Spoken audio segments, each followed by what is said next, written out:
Hello shooter. आज का हमारा बातचीत करने का विषय है कि शूटर को कितनी देर फायर करना चाहिए और कितनी देर ड्राई प्रैक्टिस करनी चाहिए।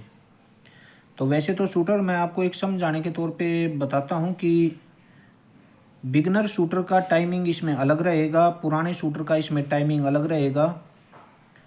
और फिर कुछ टाइमिंग आपका सेट होता है कि आप हर रोज़ कितने शॉट फायर करते हैं, उसके हिसाब से भी ये टाइमिंग सेट किया जाता है कि कितने शॉट फायर होंगे और कितना ड्राई ट्रिगर प्रेस होगा, कितनी देर तक होल्डिंग होगी। और तीसरा पैमाना होता है इसके अंदर, आप स्कोर कितना अचीव करते हैं, उसके ऊपर भी डिपेंड करता है कि आपकी प्रैक्टिस कितनी देर तक होनी चाहिए, कितने शॉट फायर होने चाहिए। स्कोर डिपेंड करता है, कोई बहुत ही ख़राब स्कोर करता है तो उस बच्चे से कम शॉट फायर करवाने चाहिए। और कोई बच्चा है और जो बहुत अच्छा स्कोर अचीव करता है, बहुत अच्छा हिट करता है, तो वो ज़्यादा एयर पैलेट फायर करेगा तो उसको ड्राई प्रैक्टिस भी ज़्यादा होगी। तो वैसे तो पैमाने बहुत सारे हैं जिनको हम आपस में मिलकर ही सेट कर सकते हैं कि किसको कितनी देर प्रैक्टिस करनी चाहिए, कितनी देर शॉट फायर करना चाहिए और कितनी देर ड्राई प्रैक्टिस। लेकिन फिर भी मैं आपको एक बेसिक बता देता हूँ और मैं उम्मीद करता हूँ कि ये बेसिक आपकी मदद करेगा।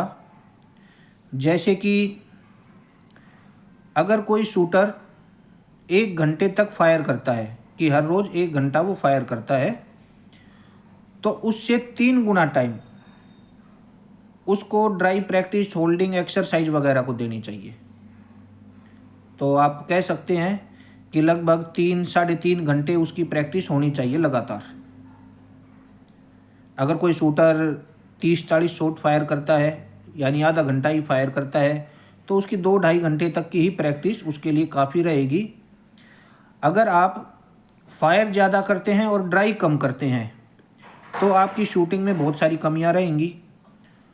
और आप ड्राई बहुत ज़्यादा करते हैं और फायर कम करते हैं तो भी बहुत सारी कमियां आ जाएंगी आपके फायर के अंदर। तो इसका एक बैलेंस बनाना पड़ता है कोच के साथ मिलके। ज़्यादा ड्राई प्रैक्टिस करने वाले शूटर को मसल पेन ज़्यादा हो सकता है, ज़्यादा होल्डिंग करने वाले शूटरों को मसल पेन हो सकता है। इसीलिए होल्डिंग का भी टाइमिंग होता है कि आपने जब राइफल पिस्टल को उठाया तो एक बार में आप कितनी देर तक होल्ड करेंगे। जैसे कि आप पिस्टल का मान के चलिए, एयर पिस्टल के अंदर कुछ बच्चे 1-1 मिनट तक, 40 सेकंड तक पिस्टल को रोकने की कोशिश करते हैं। ऐसी एक्सरसाइज ना ही करें तो बेहतर है।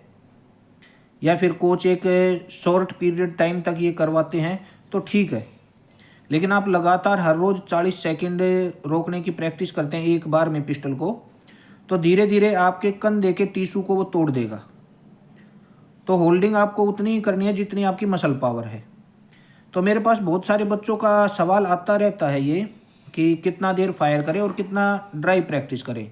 वैसे मैं आपको ईमानदारी से बताऊं तो बच्चे की फिजिकल फिटनेस, मेंटली फिटनेस, उसका स्कोर, उसका टाइमिंग, उसका इंटरेस्ट, ये सारी चीज़ें देख के एक बच्चे का प्रोग्राम तैयार होता है। फिर भी मैं आपको ये सलाह दे सकता हूँ कि आप जितना फायर करते हैं, जितना टाइम फायर करते हैं, 40 मिनट 50 मिनट, उससे 3 गुना कर लीजिए अपने टाइम को।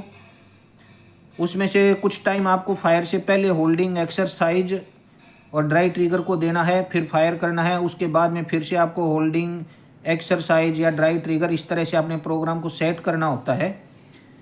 यानी कुल मिला के पहले भी आप थोड़ी बहुत ड्राई प्रैक्टिस कीजिए, बीच में फिर फायर कीजिए और उसके बाद में फिर से थोड़ा बहुत ड्राई, होल्डिंग, ड्राई ट्रिगर, इस तरह की चीज़ें करें।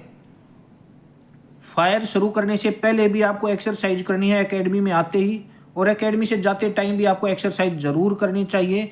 ये आपको लाइफ टाइम चोट यानी कि आपके मसल को क्रैम्प होने से बचाएगा, आपके टिश्यू टूटने से बचा सकता है। जैसा कि कहते हैं कि शूटिंग के अंदर चोट नहीं लगती है, लेकिन कुछ एक बच्चे अंधाधुंध प्रैक्टिस करते हैं स्कोर पाने के लिए। वो सिर्फ और सिर्फ होल्डिंग को ही सब कुछ मान बैठते हैं और इस तरीके से अपने कंधे के टिश्यू को तोड़ लेते हैं, या फिर कमर में या रीढ़ की हड्डी में प्रॉब्लम आ जाती है। तो आप पागलपन की हद तक ड्राई प्रैक्टिस ना करें।